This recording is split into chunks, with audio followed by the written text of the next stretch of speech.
আসসালামু আলাইকুম প্রিয় বন্ধুরা, আপনারা দেখতে পাচ্ছেন একটা ছোট সাপের বাচ্চা। জানি না কী সাপ।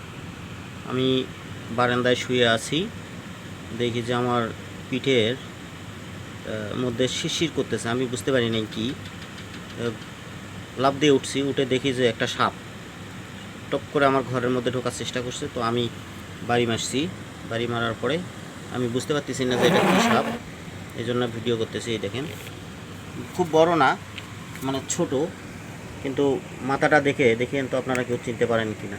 আমি আসলে ওইভাবে চিনতে পারিনি যেটা কী সাপ। দেখেন, এটা এখনও লাফাচ্ছে, ছোট্ট একটা সাপ। আমি বাড়ি মারছি, বাড়ি মারার সঙ্গে সঙ্গে আর কি সেই রকম করতেছে।